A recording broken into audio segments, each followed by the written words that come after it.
வணக்கம். சம்மர் வந்துருச்சு.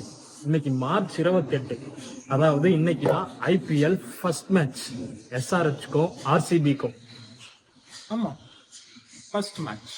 கேப்டன் யாருன்னு பாத்தீங்கன்னா எஸ்ஆர்ஹெச்க்கு இஷான் கிஷன் கேப்டனை மாத்திட்டாங்க. ஆர்சிபிக்கு பாத்தீங்கன்னா பட்டிதார் அதே கேப்டன் தான், ஆனா ஓனரை சேஞ்ச் பண்ணிட்டாங்க. ஓனர் யாருன்னு தெரியுமா? அதெல்லாம் தெரியல, அதெல்லாம் எதுக்கு எனக்கு. இன்னைக்கு மேட்ச் மட்டும் பார்ப்போம், அது என்டர்டைன்மெண்டா இருக்கும். நாளைக்கு ரிவ்யூ போடுவோம். 4 மணி நேரமா 4.5 மணி நேரமா போகும். மேட்ச் எல்லாம் பார்க்கலாம், ஹைலைட்ஸ் பார்த்துட்டு ரிவ்யூ போடலாம். அதுவும் பெட்டர் தான். இன்னும் ஒரு 270 அடிப்பாங்களா எஸ்ஆர்ஹெச்? கன்ஃபார்ம் அடிப்பாங்க. எஸ்ஆர்ஹெச் பேட்டிங் எடுத்தா 270க்கு வாய்ப்பு இருக்கு.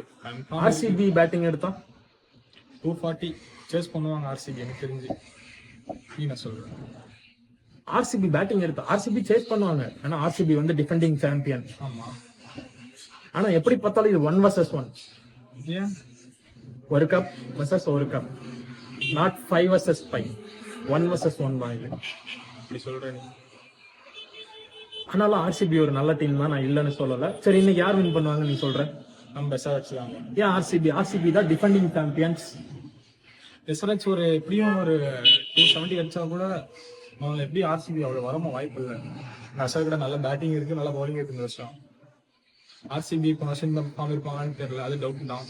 ஆமா, ஏன்னா ஒரு முக்கியமான பவுலர் ஒருத்தர் இல்ல, அது பர்சனல் ரீசன்ஸ்னால வரல போல அவரு.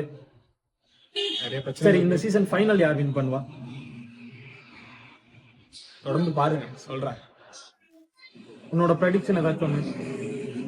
2-ல நான் மும்பை சொல்றேன். நீ? கடைசியா ஒண்ணு சொல்லணும்னா ஜெய்ஹிந்த்.